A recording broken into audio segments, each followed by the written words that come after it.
오늘은 내가 그라 하신 예수님이란 제목으로 말씀을 선포합니다.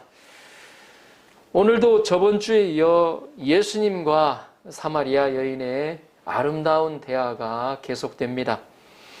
이 대화를 통하여 사마리아 여인은 예수님을 그리스도로 만나게 됩니다.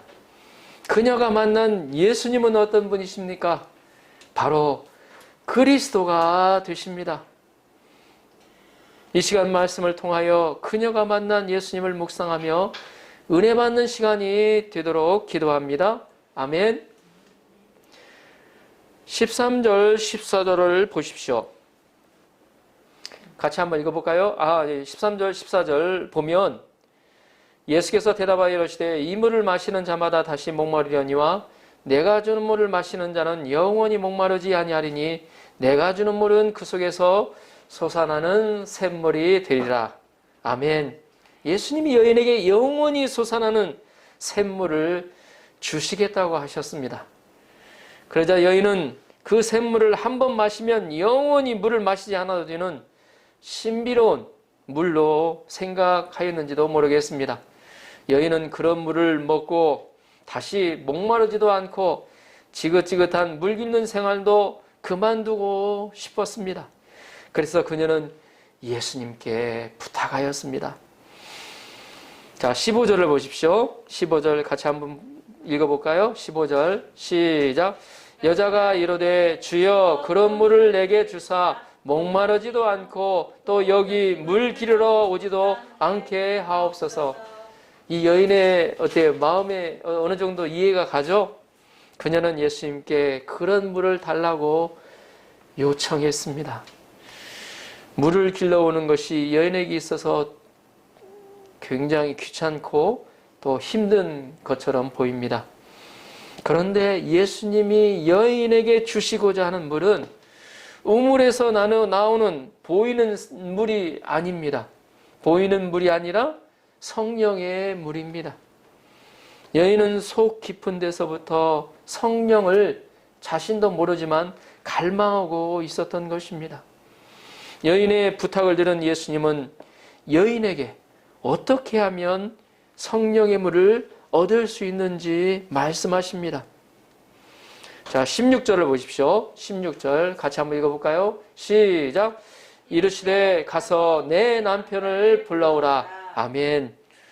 예수님은 샘물 이야기를 하시면서 갑자기 내 남편을 불러오라고 하셨습니다. 잘 한번 생각해 보십시오. 너무 엉뚱하지 않으십니까? 않으시나요? 예수님은 물을 구하는 여인에게 생뚱맞게 왜 남편을 불러오라고 하셨을까요? 물을 달라고 하는 여인에게 갑자기 내 남편을 불러오라고 하는 데는 예수님의 날카로운 통찰력이 있습니다. 예수님이 주시는 샘물을 먹으려면 반드시 남편 문제를 해결해야 한다는 것을 말씀하고 계신다는 것입니다. 그러면 예수님께서 여인에게 남편을 불러오라는 뜻이 무엇일까요? 첫째는 이는 죄 문제를 회개하라는 것입니다. 성령님은 거룩한 영이십니다. 더러운 죄가 있으면, 죄가 가로막고 있으면 성령님이 내 안에 임하실 수가 없습니다. 그러면 죄란 무엇인가요? 여기서 죄는 살인, 강도와 같은 사회적인 범죄를 뜻하는 것이 아니라 근본적인 죄를 말합니다. 이 죄는 하나님을 믿지 않는 것이요, 하나님보다도 하나님 외의 것에 다른 것을 더 사랑하는 것을 말합니다. 사마리아의 여자에게 있어서 바로 죄 문제는 남편 문제였습니다. 사마리아 여자는 창조주 하나님보다도 남자에게서, 자기 남편에게서 만족을 얻고자 하였습니다.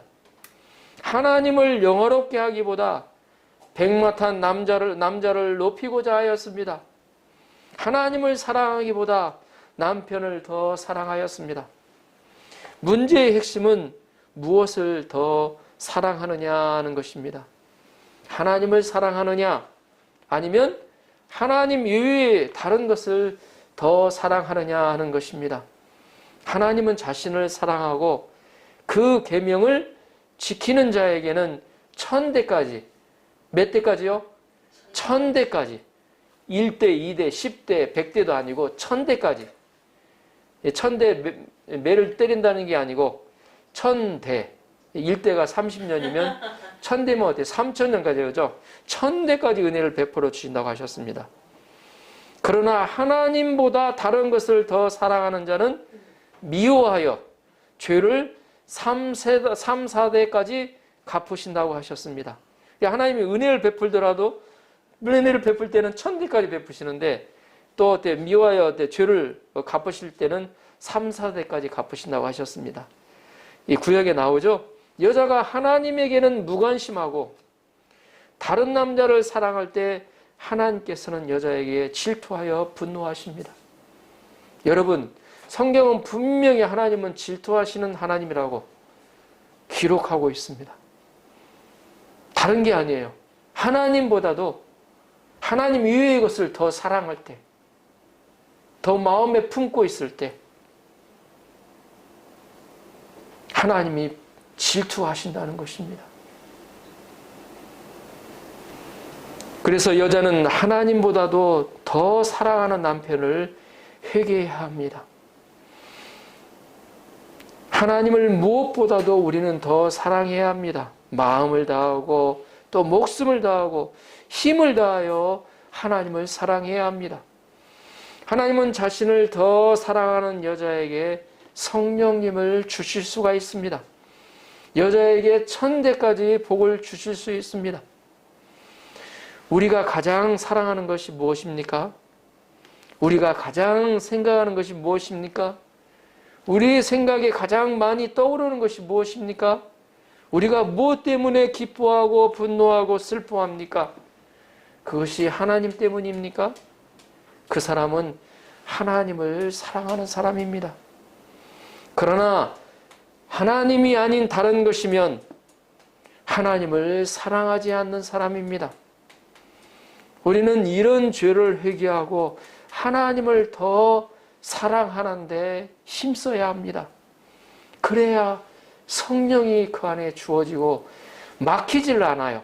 하나님은 성령을 어때요? 우리에게 어때요? 샘물과 같이 주시기를 원하시는데 하나님 외에 다른 것을 사랑하게 되면 하나님이 어때요? 그 샘물이 거기서부터 끊어져요. 막혀져요. 우리 안에 신앙생활 하다 보면 내 마음에 갑자기 기쁨이 사라지고 신앙생활하는 재미가 사라져 가는 것은 자신을 한번 돌아보아야 됩니다. 왜 그럴까? 예? 거기에는 분명히 뭔가 막혀있는 문제가 있어요. 하나님과 나와의 관계에 있어서. 그럴 때는 하나님이 어때요? 우리가 뭔가를 잘 모르겠어. 그러면 어때요? 하나님 기도해야 됩니다. 하나님 보여주세요. 깨우쳐 주세요. 회개할 수 있도록. 그때 어때요? 그걸 회개하고 나갈 때, 예? 오늘 보이는 여인처럼 여인은 아마 백마탄 남자만 잘 만나면 어때요? 내 인생에 행복할 것처럼 여겼습니다. 이런 세상이 이 세상에 많이 어때요? 존재를 하잖아, 이런 생각들이. 그러나 영적으로 보면 그것은 아주 어때요? 무서운 생각입니다. 하나님과 어때요? 관계성 맺지 못하도록 하는 이유는 이제 나중에 좀 이따가 말씀드리겠습니다. 예, 둘째, 여인에게 남편을 불러오라는 뜻은 마음의 상처를 드러내라는 것입니다. 여인에게 있어서 남편 문제는 가장 수치스러운 문제예요. 요즘에는 한 번 이혼하면 그렇게 특별히 문제 삼지는 않죠. 예전에는 한 번 이혼해도 굉장히 수치스러운, 남에게 이렇게 함부로 얘기를 못했어요. 근데 이 여인은 어때요? 5번 이혼을 했어요. 남편을 5을 가르치고 지금 현재 동거하는 사람이 있었습니다. 요즘 세상도 아마 그런 거 하면 어때요? 예? 남편 5이 이혼했다고 그러면 요즘에도 지탄을 받죠? 요즘에도 지탄을 받는, 예. 근데 그 당시에, 예? 예수님이 있는 그 당시에 어때요? 이랬으면 얼마나 지탄을 많이 받았겠습니까? 더구나 율법 사회에서. 여인에게 남편을 불러오라는 뜻은 마음의 상처를 드러내라는 뜻입니다. 우리가 하나님보다도 세상, 돈, 명예, 권력, 남자, 여자를 사랑하면 마음에 그 사랑하는 것으로부터 상처를 받게 됩니다. 상담학에서도 우리가 상처를 받는 것은 가장 사랑하는 사람으로부터 받는다고 합니다. 별로 사랑하지 않는 사람에게는 상처를 받지 않아요. 이 말 한마디라도 정말 나를 사랑하는 사람한테 딱 어때요? 예? 왔을 때 상처가 되는데 별로 사랑하지 않는 사람이 말을 하면 상처가 안 된다는 거죠. 그리고 우리가 하나님보다도 더 의지하는 것이 있으면 의지하는 그것으로부터 상처를 받습니다. 실망과 상처를 받습니다. 이 상처가 있으면 성령님을 받을 수가 없어요. 그래서 예수님은 이 여인에게 남편을 불러오라고 하신 것입니다. 왜냐하면 상처를 드러내기 위해서 치료해 주시기를 원하셨기 때문입니다. 이 여인은 여러 남편과 만나고 헤어지면서 많은 상처를 받았을 것입니다. 우리가 한 사람과만 이혼해도 상처를 받는데 5번 이혼하였으니 얼마나 상처가 많았겠습니까? 여인의 내면을 이해하지 못하는 사람들의 비방과 정죄는 더욱 상처가 되었을 것입니다. 예수님은 바로 이 상처를 치료해 주시기 위해서 이 땅에 인간의 몸으로 입고 오셔서 채찍에 맞으시고 십자가에서 징계를 받으셨습니다. 우리는 치료받기 위해서 예수님의 십자가 앞에 상처를 내어 놓아야 합니다. 아픈 상처를 드러내야 돼요. 그러면 예수님이 우리의 모든 죄와 상처를 치료해 주십니다. 다윗도 시편에서 밧세바를 범함하고 또 충신 우리아를 죽이기까지 했잖아요. 그 죄를 은폐하고 드러내지 않았을 때 자기 자신이 고백하죠. 여름 가뭄에 마름같이 뼈가 썩는 고통을 당하였다고 고백하였습니다. 그러나 다윗이 나단의 책망을 받고 그 앞에 어때요? 자신의 죄악을 어때요? 고백하고 회개하였을 때 내가 죄를 범하였나이다. 내가 죄를 범하였나이다. 죄사함을 받았을 때 그는 죄사함을 받고 성령의 충만함을 받을 수 있었습니다. 그의 고백이 무엇입니까? 시편 31편 1절에 이렇게 고백하고 있습니다. 허물의 사함을 받고 자신의 죄가 가려진 자는 복이 있도다. 그에게 있어서 참 복이 있는 것은 허물의 어때요? 사함을 받고 자신의 죄가 가려워진 것이 복이라는 것, 축복이라는 겁니다. 우리가 내어놓기 어려운 수치스러운 과거가 있습니까? 이거 드러내면 나 큰일 날 것 같은. 그래서 죽을 때까지 비밀로 하고 살고 있는 그러한 허물들, 수치스러운 과거. 아무도 모르게 꽁꽁 숨겨놓은 것이 있습니까?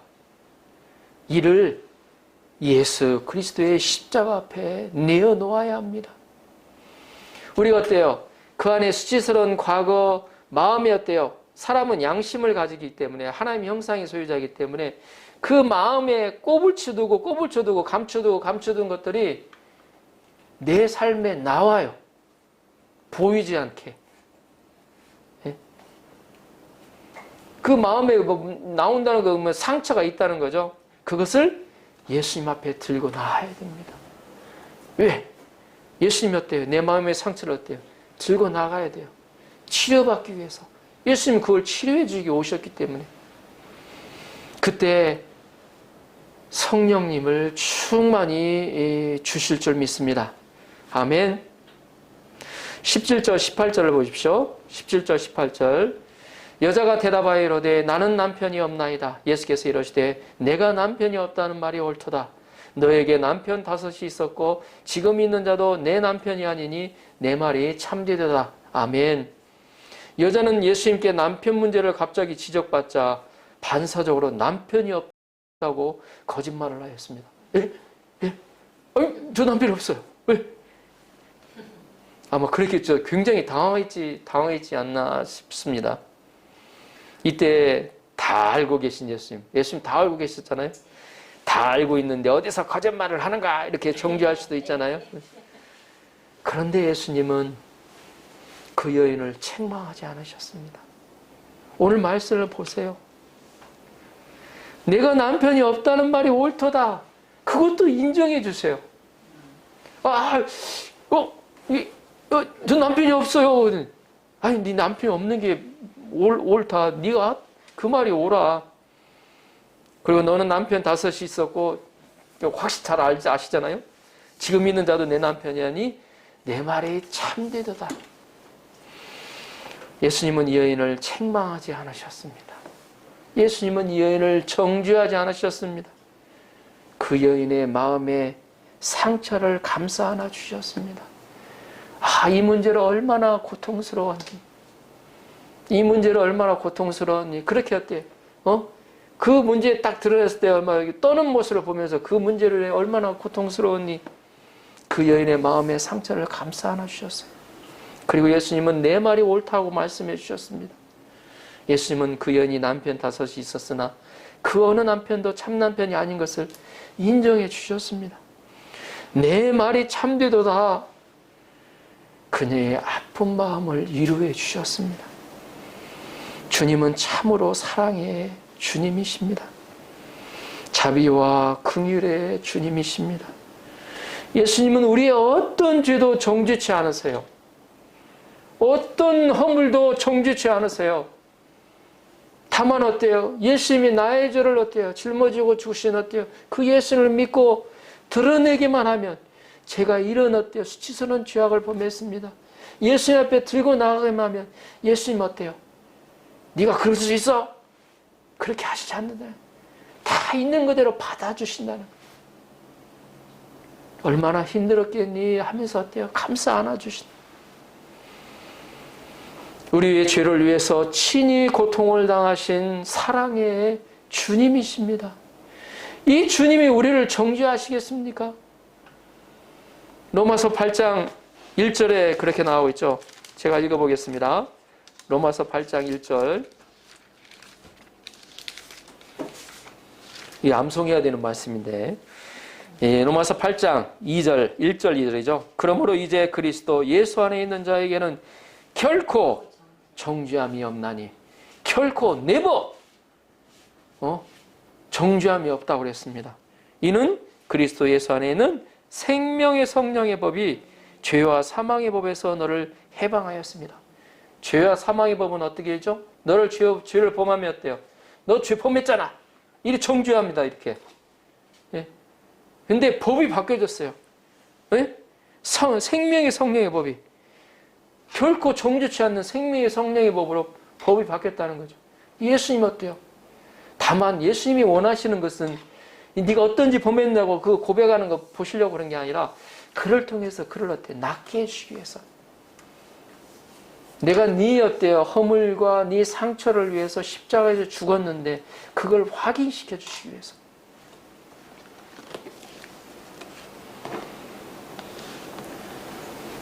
예수님은 수술한 부위를 아프지 않게 꿰매 주셨습니다. 예수님의 말씀을 들은 여인의 마음에 감동이 있었던 것 같습니다. 우리 보통 그럴 때도 그래 감동 있을 수 있잖아요. 보면 한번 묵상해 보면 예수님을 선지자로 고백합니다. 19절을 보십시오. 여자가 이르되 주여 내가 보니 선지자로소이다. 여인은 예수님께서 자신이 행한 모든 과거를 말씀하시자 깜짝 놀랐죠. 예수님이 옛 사람이 아닌 것을 알아차렸습니다. 그리고 예수님이 선지자인 것을 인정하였습니다. 이 구약에 보면 선지자는 주로 죄를 회개시키는 일을 하였죠. 그래서 하나님과 바른 관계성을 맺도록 도와주는 역할을 했습니다. 여인은 남편 문제를 해결하기 전까지는 예수님을 유대인 청년으로 알았으나 이제는 선지자로 알아차렸습니다. 이제는 어때요? 물이 대화의 중심이었던 것이 이제는 어때요? 죄 문제를 예수님을 만나고 예수님이 어때요? 이 해결한 데부터는 예배가 대화의 중심으로 소재가 바뀌어가고 있습니다. 이는 여자의 중심이 사람에게서 하나님께로 바뀌었다는 것을 말해주고 있습니다. 자, 20절에서 22절을 보십시오. 자, 20절에서 22절 같이 한번 읽어보겠습니다. 시작. 우리 조상들은 이 산에서 예배하였는데 당신들의 말은 예배할 곳이 예루살렘에 있다 하더이다. 예수께서 이르시되 여자여 내 말을 믿으라. 이 산에서도 말고 예루살렘에서도 말고 너희가 아버지께 예배할 때가 이르리라. 너희는 알지 못하는 것을 예배하고 우리는 아는 것을 예배하노니 이는 구원이 유대인에게서 남이라. 아멘. 여인은 예수님에게 참 예배에 대해서 물었습니다. 이 당시에 사마리아 근처에는 그리심산과 에발산이라는 산이 있었습니다. 이 북이스라엘에 초대왕 여로보암이라는 이 왕이 있었는데 북이스라엘 사람들이 예루살렘으로 예배를 드리러 가지 못하게 하려고 그리심산에 산당을 짓고 그곳에 가서 예배를 드리도록 하였습니다. 그러니까 이 초대 왕 때부터 벌써 우상 숭배를 하도록 이 왕을 잘 선택을 해야 됩니다. 여러분, 왕을 잘 선택해야 돼요. 한국에 대통령 선거가 있죠. 대통령 잘 뽑으셔야 됩니다. 여러분, 기도하시고 하나님을 경외하는 대통령, 하나님을 경외하는 대통령이 세워지도록 기도하시고 투표하시기 바랍니다. 그러나 유대인들은 예루살렘 성전에서 예배를 드렸습니다. 그래서 여자는 어느 곳에서 예배를 드려야 진정한 예배인가를 물어보았던 것입니다. 우리는 여기를 읽다가 좀 놀라게 되죠. 그것은 여자가 예배에 대해서 관심을 갖고 물어보았다는 것입니다. 남자를 열심히 찾아다니고 남자만 쫓아다닌 여자를 생각할 때 이 여자는 어때요? 예배에 대해서 전혀 관심이 없어 보입니다. 여자의 관심은 오직 남자에게만 있는 육체적인 여자처럼 보입니다. 그러나 여자에게는 진정한 예배를 드리고자 하는 강한 소원이 있었습니다. 여자가 남자가 참 남편을 찾아 방한 것도 사실은 예배의 대상을 찾기 위해서였습니다. 대부분의 여자들은 남편에게서 만족을 찾다가 남편이 자신에게 만족을 주지 못해도 그냥 그렇게 살아갑니다. 어떤 여자는 남편이 왜 자기에게 만족을 주지 못하느냐고 남편을 원수같이 여기며 살아가기도 합니다. 왜 남편이 근본적으로 만족을 주지 못하는지, 어떻게 하면 참 만족을 얻을 수 있는지 고민하지 않습니다. 그만큼 그들은 예배의 소원이 강하지 않습니다. 그러나 여인은 6번째 남자를 찾을 정도로 강한 소원으로 예배의 대상을 찾고 있었던 것입니다. 이렇게 간절히 찾는 사람이 진정한 예배의 대상이신 하나님을 만날 수가 있습니다. 예수님은 이 여인에게 자신을 신뢰하도록 와타시오 나를 믿으라 하고 말씀하셨습니다. 예수님은 믿을 만한 분이시잖아요. 아멘입니까? 예수님 믿을 만한 분이세요. 예수님은 유대인에게서 태어나는 진정한 구원자이시므로 우리에게 참 예배를 가르쳐 주실 수가 있습니다. 그러면 예수님이 가르치는 참 예배는 무엇일까요? 첫째, 어느 곳에서도 예배할 수 있다는 것입니다. 사람은 예배할 때 예루살렘 성전이냐 아니면 그리심산 회당이냐를 따집니다. 오늘날에도 어때요? 교회도 크고 멋있는 곳에서 웅장한 오케스트라가 있는 예배를 드리면 뭔가 예배를 드린 것 같고, 그와 반대로 작고 초라한 곳에서 예배를 드리면 예배를 드린 것 같지 않다고 생각하시는 분들이 있습니다.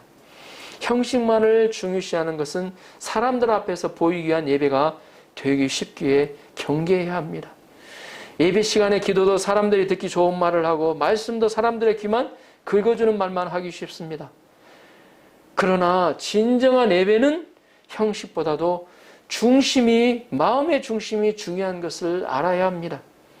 장소에는 관계없이 마음의 중심에 하나님을 사랑하고 하나님이 주신 은혜에 감사하며 사모하는 마음으로 드리는 것이 중요하다는 것입니다.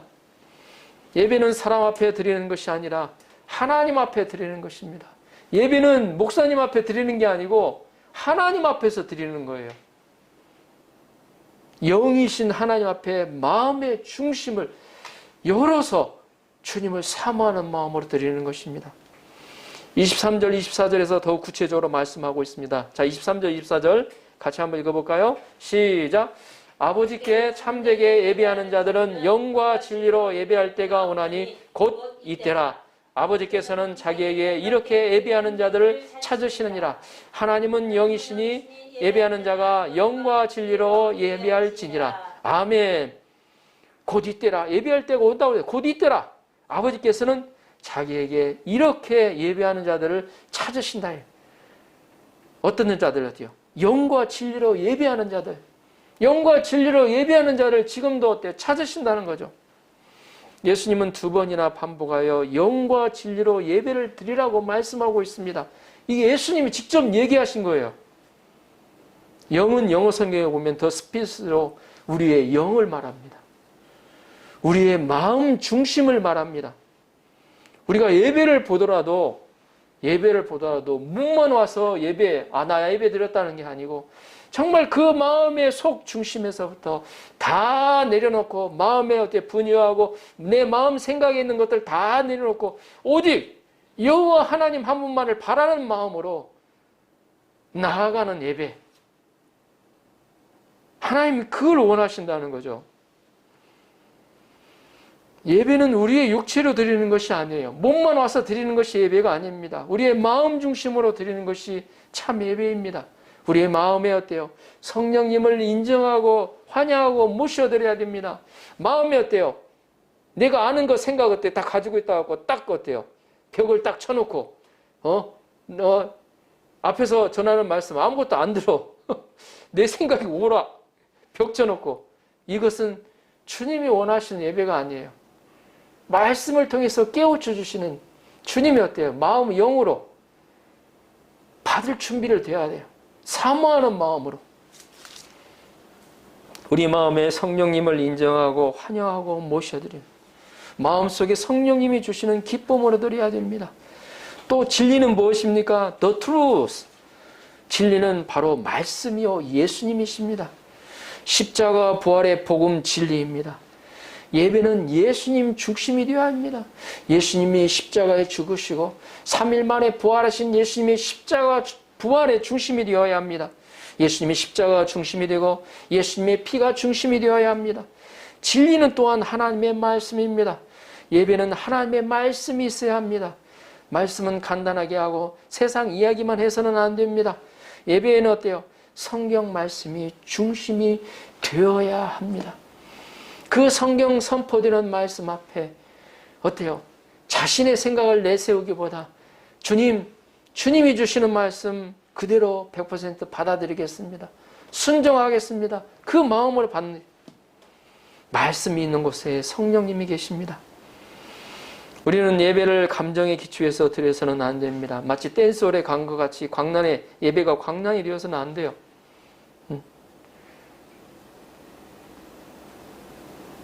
제가 어제 그 민단에서 이 광고지, 저희 교회 광고지를 나눠주기 위해서 갔었는데, 어느 교파요? 그러길래, 저 순복음입니다. 그러니까, 막 뛰는 거? 그렇게 얘기하시더라고요. 막 뛰는 거야. 아이고, 아닙니다, 지금. 막 뛰는 거라고 얘기를 하시길래. 예배는 말씀에 기초하여 거룩함이 있어야 합니다. 우리가 이렇게 영과 진리로 드려야 하는 이유가 무엇입니까? 하나님은 영이시기 때문입니다. 물론 어때요? 그렇다고 해갖고 하나님이 영이시기 때문에 영만 받으신다고 해갖고 형식은 또 아무렇게 하는 그건 또 아니에요. 보면 거룩하게 지켜야 돼. 정말 목만 와서 드리는 예배가 아니고 우리가 인터넷으로 드리더라도 정말 하나님 앞에서 하나님께 영광을 드리는 마음으로 예배 드리는 마음으로 드려야 한다는 것입니다.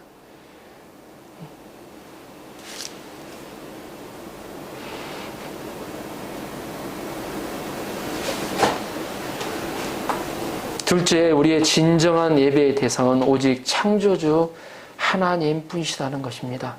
아멘입니까? 우리의 진정한 예배의 대상은 창조주 하나님 뿐이세요. 사람들은 누구나 참 예배의 대상을 찾고 있습니다. 나의 인생의 모든 것을 드려도 아깝지 않은 것을 찾아요. 자신의 모든 젊음을 바쳐 헌신할 만한 것이 무엇인가를 찾습니다. 이런 진정한 예배의 대상은 결코 세상에서는 없다는 거예요. 어떤 남자도 어떤 여자도 어떤 멋있게 생긴 어때요? 방탄과 같이 생긴 남자도, 예? 어때요? 아름답게 생긴 가와이 여자도, 자녀도 부모도 예배의 대상이 되지 못합니다. 분명히 여러분 아셔야 돼요. 아멘입니까? 5 남자를 바꾸어 보아도, 아니 세상의 모든 남자를 다 바꾸어 보아도 참 예배의 대상은 없습니다. 돈도 명예도 권력도 우리의 예배의 대상이 될 수가 없습니다. 나 자신도 예배의 대상이 될 수가 없어요. 왜냐고요? 모두가 하나님이 창조하신 피조물이기 때문입니다. 하나님만이 유일한 예배의 대상입니다. 아멘입니까? 아멘. 하나님은 어떤 분이십니까? 오늘 본문에 보면 예수님은 3번이나 하나님을 아버지라고 말씀하고 있습니다. 하나님을 아버지라고 아버지에게 예배할 때가 오나니. 요한복음에는 아버지라는 말이 60번 나옵니다. 이는 하나님과 관계적인 측면을 강조를 합니다. 관계죠. 보면 하나님은 우리를 낳아주신 우리의 아버지가 되신다는 것입니다.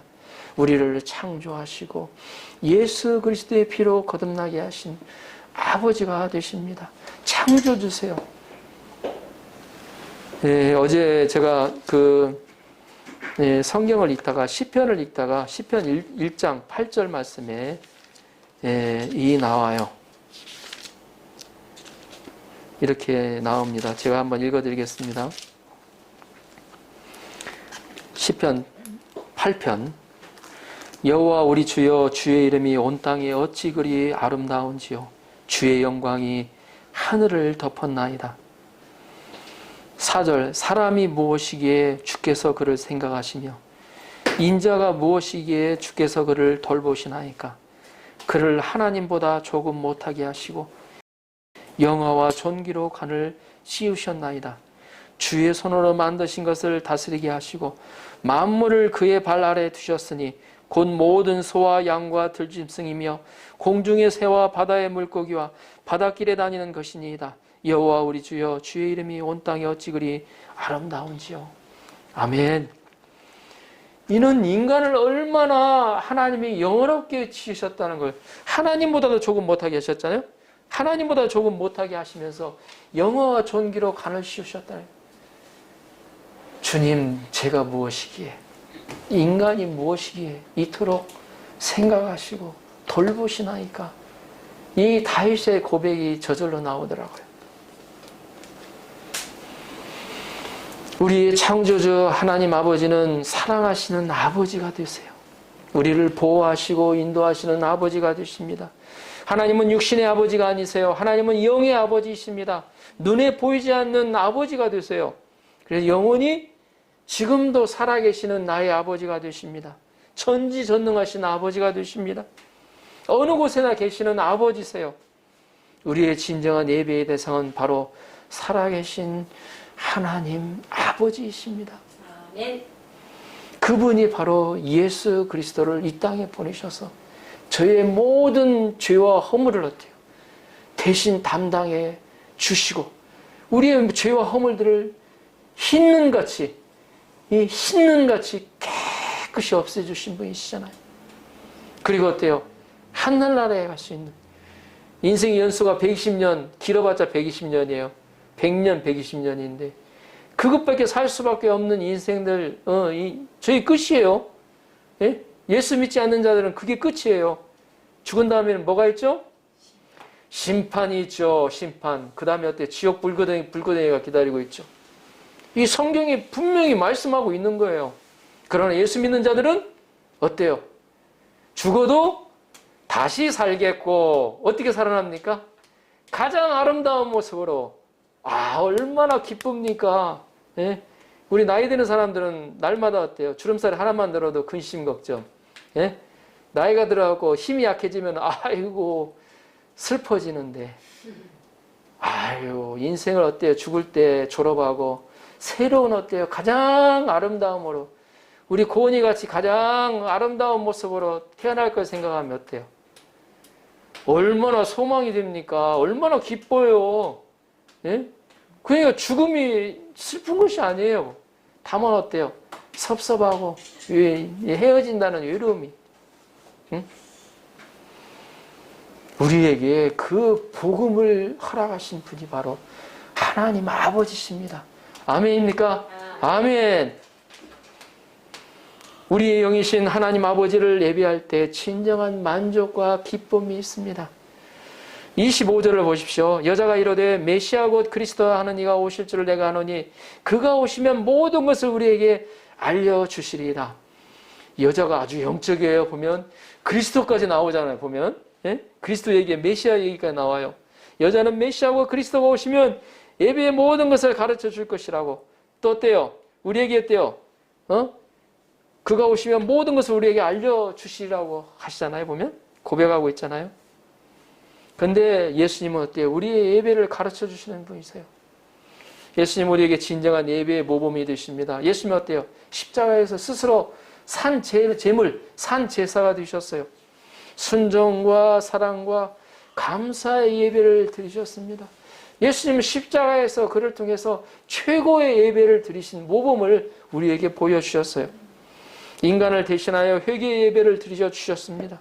항상 성령과 말씀이 충만한 예배를 드렸습니다. 하나님을 가장 사랑하는 영화스럽게 하는 예배를 드리셨어요. 여자가 이 메시아에 대해서 어때요? 얘기를 하자 예수님이 말씀하십니다. 26절을 보십시오. 26절 한 목소리로 같이 읽어보겠습니다. 시작. 예수께서 이르시되 내게 말하는 내가 그라 하시니라. 아멘. 내게 말하는 내가 그라. 네가 현재 말하고 있는, 여인이 말하고 있는 그 그리스도가 바로 나다. 이렇게 말씀하고 계신 거예요. 예수님이 자신이 그리스도라는 것을 선포하고 계시는 말씀입니다. 예수님은 하나님이 약속하신 메시아 그리스도가 되십니다. 유일한 그리스도가 되세요. 인간을 구원할 다른 이름을 주지 않으셨다고 성경에 기록하고 있습니다. 예수 그리스도뿐이에요. 예수님은 우리에게 하나님께 진정한 예배를 드리도록 길을 열어주셨어요. 우리에게 어때요? 죄와 어때요? 사망의 그 권세 가운데서 풀려서 그 자유롭게 되고 영원히 살 수 있는 어때요? 영원의 축복을 누릴 수 있는 그 길을 열어놓으셨어요. 우리가 하나님께 나아가는데 가장 방해되는 것이 바로 죄입니다. 예수님은 이런 죄를 해결하기 위해 채찍에 맞으시고 피 흘려 죽으셨습니다. 우리의 주홍 같은 죄를 씻으시고 흰눈처럼 깨끗게 하여 주셨습니다. 뿐만 아니라 죄악된 우리가 하나님께 갈 수 있도록 부활하셔서 성령으로 우리를 도와주십니다. 예수님을 의지하여 예수님의 이름으로 하나님께 참 예배를 드릴 수가 있습니다. 우리가 참 예배를 드림으로 진정 행복한 삶, 천대의 복을 받는 삶을 살 수 있기를 기도합니다. 아멘.